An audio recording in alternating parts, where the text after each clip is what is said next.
جو تھا اچھا تھا، الحمدللہ جو ہے بہتر ہے، ماشاءاللہ جو ملے گا بہترین ہوگا انشاءاللہ۔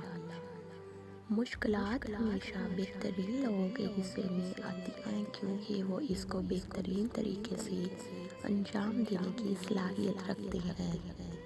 پریشان ہونے والے کو کبھی نہ کبھی سکون مل ہی جاتا ہے، لیکن پریشان کرنے والے ہمیشہ سکون کی تلاش میں ہی رہتے ہیں۔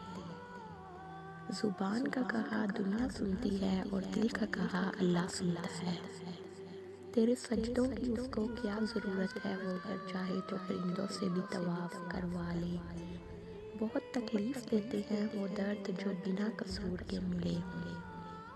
دکھ میں لپٹے ہوئے لوگ دعائیں بہت کمال کی دیتے ہیں۔ جتنا زیادہ سوچو گے اتنا زیادہ اذیت میں رہو گے، یا تو اپنے آپ کو مضبوط کر لو یا مصروف کر لو۔ دل بڑا کرو، باتیں تو ہر کوئی بڑی کرتا ہے۔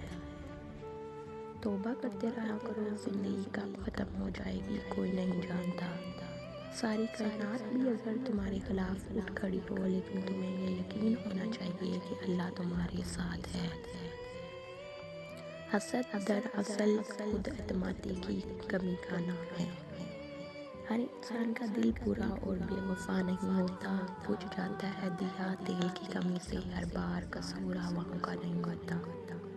رشتوں کو وقت دو، تاج محل دنیا نے دیکھا ہے، ممتاز نے نہیں۔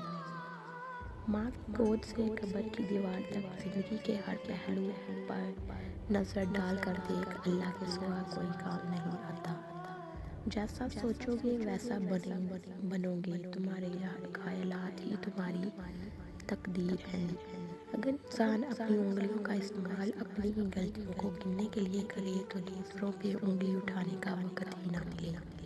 خوش نصیب وہ نہیں جس کا نصیب اچھا ہو، بلکہ خوش نصیب وہ ہے جو اپنے نصیب پر خوش ہے۔ صبر کرنا سیکھ لو، اللہ سب جانتا ہے، وہ جانتا ہے کہ آپ کب کن وقتوں سے گزرے ہیں، اور اللہ وقت بدل دیتا ہے کیونکہ تبدیلی کائنات کا اصول ہے۔ انسان غیروں سے ملی عزت اور اپنوں سے ملی ذلت کبھی نہیں بھولتا۔